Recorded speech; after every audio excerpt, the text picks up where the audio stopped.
Isang follower, ang sabi niya, "Hi sir, good morning. Bagong follower niyo po ako. May nabasa lang ako sa post niyo. Sir, about sa supplier and sa payment term, isa din yan sa problema ko yung cash ko agad binibili yung item. May supplier ako pero never ko binibigyan ng ganong terms. Medyo masakit po pero no choice ako kasi siya lang yung medyo mura ang item ng mga PC parts. Naghahanap na rin ako ngayon sa sana terms sa payment na at least 1 month. Ayun, so yung business pala ni Sir ay PisoNet and Piso Wi-Fi. Yan daw yung business niya. Shout out po sa iyo, Boss Sia Oliverio, no? So, thank you so much. So, bago ko to ginawa yung video na to, guys, is syempre nag-abiso ako kay Sir kung okay lang ba na i-screenshot ko yung tanong niya tapos gagawan ko ng content. Ayun, so yung mga ganong klaseng problema, guys, very normal yan, especially sa mga nagsisimula. Even ako dati, guys, naranasan ko rin na ganyan. Yung tipong sayang meron kang mga customers pero nahihirapan kang iserve sila dahil wala kang masyadong malaking kapital, no? And then, most especially kapag baguhan ka pa lang, meaning hindi pa masyadong trusted ka ng mga suppliers mo, ng distributors, so kaya wala ka pang terms. Okay, so yan yung isa sa problema ko rin dati. And ginawa ko lang is to build up yung relationship namin sa supplier. Dapat kung kaya mong gawin na mapagkatiwalaan ka talaga ng mga suppliers mo, kahit ano gagawin natin para lang na magtiwala sa atin, in that way, bibigyan nila tayo ng terms. So, yan yung ginawa ko rin dati na kumbaga lahat ng requirements na hiningi nila is kinumply ko, and then sa awa ng Diyos, no, merong mga nagtiwala sa atin. So, shout out sa mga unang suppliers na nagtiwala sa akin, and then up until now, no, we are in good relationship pa rin. And sobrang happy ko rin sa journey ko bilang isang computer store owner na nakahanap ako ng mga ganong klaseng tao, ng mga partners na willing na sumuporta sa'yo sa hirap at ginhawa. Ayun. So, ang dami nating mapagdaanan, especially dito sa computer industry. Grabe yung stress, grabe yung problem in terms of especially sa cash flow. Pero ano yan, basic yan sa atin. Okay? So, sa ngayon, sa topic pala natin, paano tayo makakuha ng terms sa mga supplier natin? 'Di ba? Or ano yung gagawin natin kapag wala pa tayong terms? Ayun. So, magpakilala muna ako, guys. I know marami sa inyo nakakita sa mga video ko. Sa mga hindi pa nakakakilala sa akin, mga boss, ako nga pala si Rogie Silvido. Ako po yung founder ng Blue Arm Computers. Ayan. So, bale, more than 10 years na po tayong nagdinegosyo, no? And then dito sa computer store business, more than 5 years na po tayo dito sa computer store business. And hopefully, no, magtatagal pa tayo. So, ayun, currently, nagsusupply na rin kami sa mga company, sa mga, and then, meron na din tayong mga resellers, meron na din tayong mga dealers. So, yan yung company namin ngayon. So, sa topic natin, mga boss, kung wala ka pang terms ngayon sa suppliers mo, ano ba yung dapat mong gagawin? Ayun, so, unang-una mga boss, no, gusto ko lang i-clarify sa inyo na yung pagbibigay or yung terms natin sa supplier, hindi po siya kusang dumadating. Hindi po siya ganun kadali. Kailangan mong dumaan sa karayom talaga para makuha mo yung trust ng supplier mo. So, ikaw as a business owner, ikaw as a computer store owner, or basta kung ano mang negosyo mo ngayon na related sa computers, trabahuin mo talaga na trusted ka at reliable ka, no? Especially kapag in terms of utang, dapat magbabayad ka talaga ng utang. If meron kang pinangako sa kanila, dapat mo yung gawin. Hindi siya pwedeng, ay saka na lang. Yan yung isa sa kamalian ng ibang mga computer store owner, no? The moment na meron na silang terms sa suppliers nila, sa distributor nila, kampante na lang sila, ay okay lang to si sir na saka ko na lang siya bayaran. Hindi po ganun. Especially sa mga Chinese, ito ha, mostly kasi ng mga suppliers natin, mga distributor natin are Chinese. Sobrang stricto nila sa mga ganon. So, dapat wala kang bouncing check. Ayon. Tapos, kung meron kang pinangako na magbabayad ka on that day, dapat on that day, magbabayad ka talaga. Hindi pwedeng the next day na lang, the next week na lang. Walang ganon. Dapat magiging credible ka, reliable ka sa negosyo mo. Ayon. So, kung kaya mo na yan, madali kang makakuha ng terms. Ngayon mga boss, bibigyan ko kayo ng 2 tips kung ano yung gagawin nyo kung wala pa kayong terms sa mga suppliers nyo at sa distributor. So una mga boss, unang-una, para makakuha ka ng terms sa mga suppliers nyo ngayon, sa distributors nyo ngayon, ito yung una nyong gawin.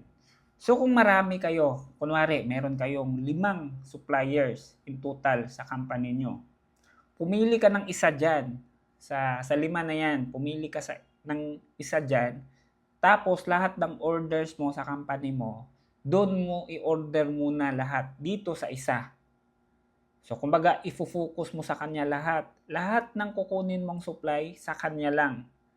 Bakit? Dahil ang purpose lang naman talaga natin is to build credibility, to build history, no, of transaction sa kanila.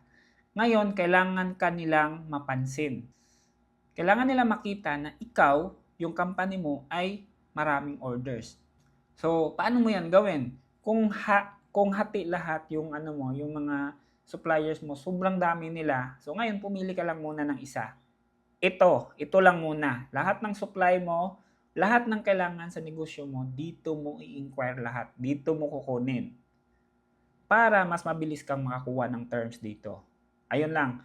So, kahit na mahal to, compared dito sa 4, basta dito mo kukunin. Yan yung pinaka-easiest way na para maka-build up ka ng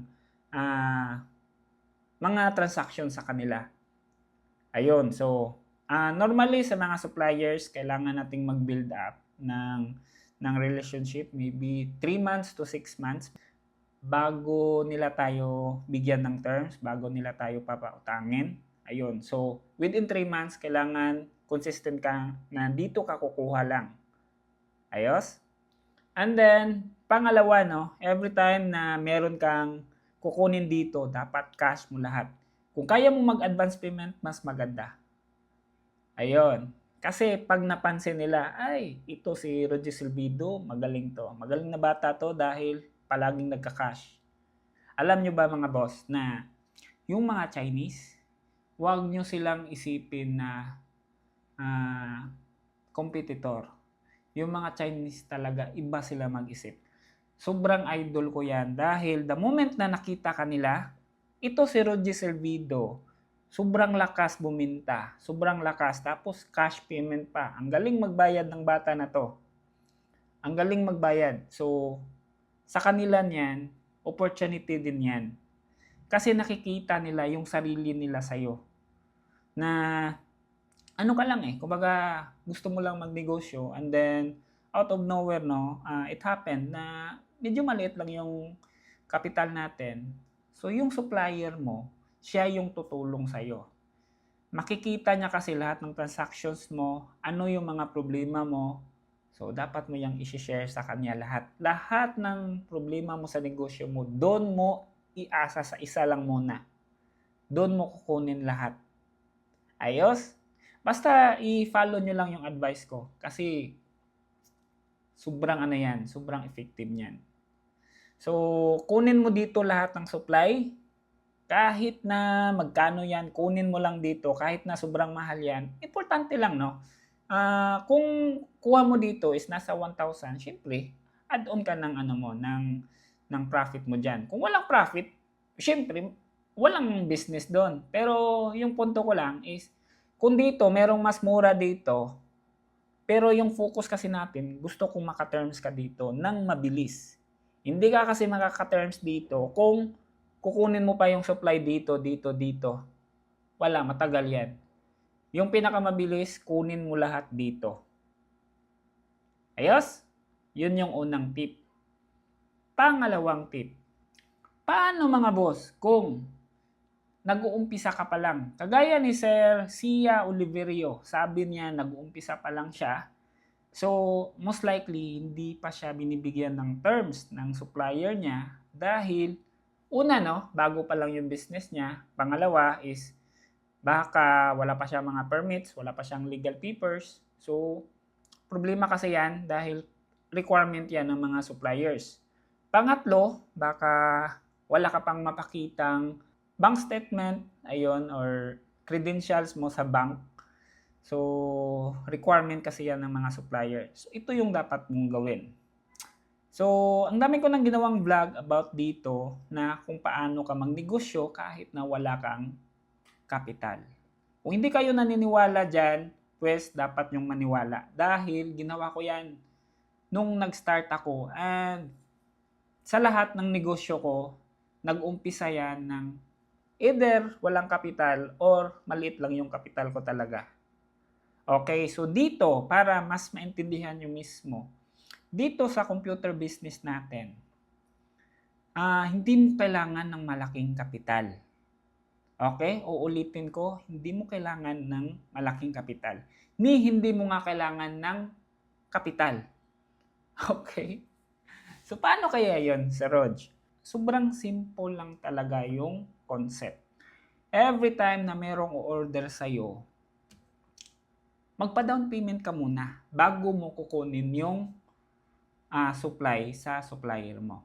Or kung kaya mo ito kung malupit ka na negosyante, kung malupit ka na computer store owner, dapat full payment yung kukunin mo kay customer. Ngayon, paano yan, sir? Meron mga customer na ayaw mag-down payment.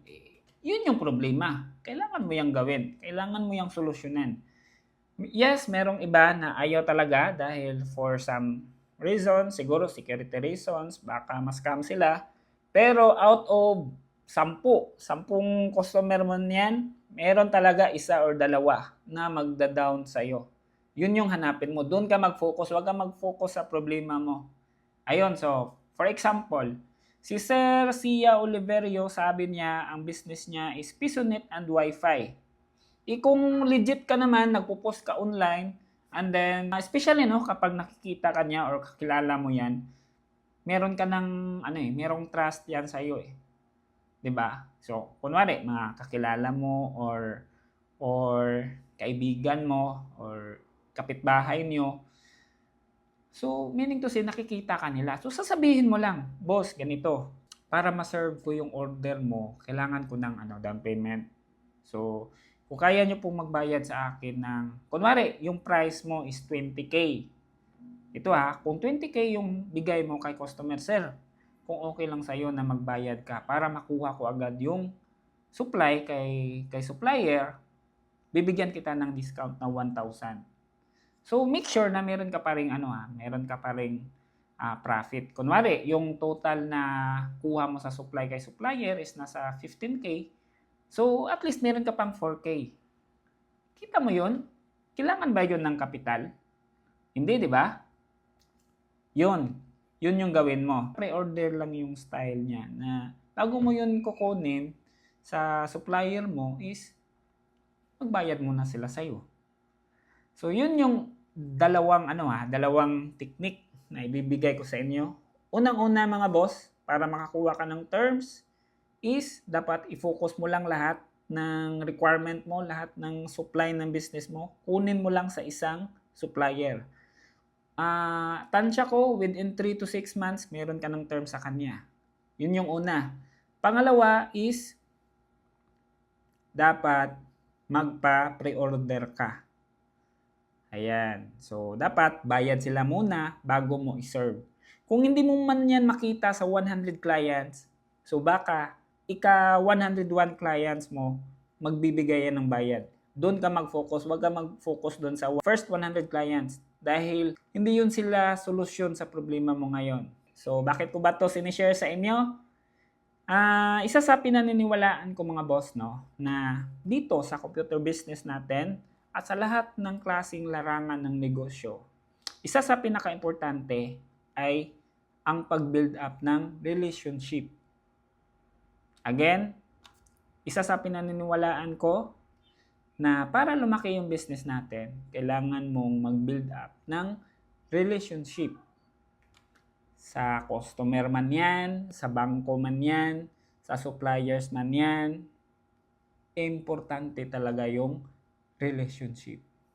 Dahil ang problema dito mga boss, kagaya mo ngayon, sa mga idol natin dyan, sa mga busing natin dyan na nagbi-business na no, meron ka ng mga customers ngayon. Kaso, hindi mo kayang iserve dahil hindi ka pa naka-build up ng magandang relationship sa suppliers mo. Kaya, hindi ka pa nila mabigyan ng terms. So, kaya, ganun siya ka-importante no, na makikipagkaibigan tayo sa lahat ng klaseng tao, suppliers, customer, partners, kahit na competitor mo, kailangan mo yang maging kaibigan. Dahil in the future, kahit na competitor yan, pwede ka rin kumuha ng supply dyan. So, importante, ganun siya ka-importante yung relationship. Kaya, kayo boss, sa mga nakikinig ngayon, kailangan nyo yan trabahuin. Kung gusto nyo pa ng ganitong klaseng topic, pwede kayong pumasok sa grupo natin. Ang pangalan ng grupo natin ay Computer Store Owner Group. Ayan. So, pwede kayong pumasok dyan. Ilagay ko na lang yung link sa baba. Ayun, pwede tayong magkwentuhan dyan sa mga problem natin no about sa computer related na business. Ayan. So, ayun lang. So, kita-kit sa inyo mga boss sa loob. And then, sana no, i-share nyo rin yung video natin. So, ayun lang para mas marami tayong matulungan. So, ayun lang. See you on my next vlog mga boss. Bye-bye!